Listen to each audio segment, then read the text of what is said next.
হুতি হলো একটি ইয়েমেনি ইসলামপন্থী রাজনৈতিক ও সশস্ত্র আন্দোলন, যা 1990-এর দশকে ইয়েমেনের সাদা জেলে থেকে উৎপত্তি হয়েছিল। হুতি আন্দোলন হলো একটি জাইদি শিয়া বাহিনী, যাদের নেতৃত্ব মূলত হুতি উপজাতি থেকে নেওয়া হয়। দলটি সাধারণভাবে আনসারুল্লাহ নামে পরিচিত।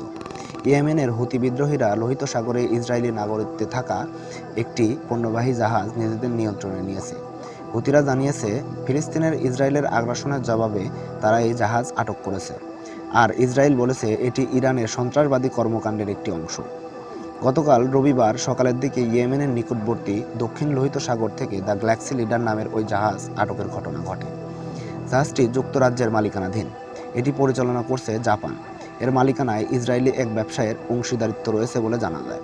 ইয়াহিয়া বিবৃতিতে আরও বলেন, ফিলিস্তিনের গাজা ও পশ্চিম তীরে আমাদের ভাইদের উপর চলা আগ্রাসন বন্ধ না হওয়া পর্যন্ত আমরা ইসরায়েলের বিরুদ্ধে সামরিক অভিযান চালিয়ে যাব।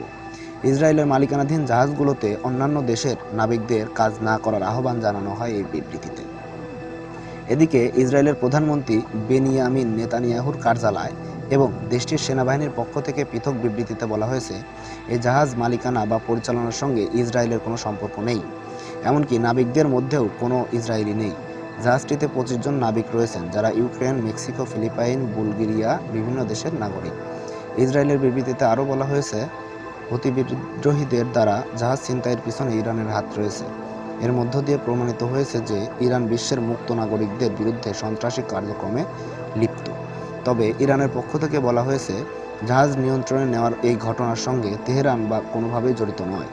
কোনো ধরনের প্রমাণ ছাড়াই ইসরায়েল ঢালাওভাবে তাদের বিরুদ্ধে অভিযোগ তুলেছে। অন্যদিকে যুক্তরাষ্ট্রের পক্ষ থেকে বলা হয়েছে, তারা জাহাজ আটকের বিষয়ে অবগত। তারা বিষয়টি নিবিড়ভাবে পর্যবেক্ষণ করছেন।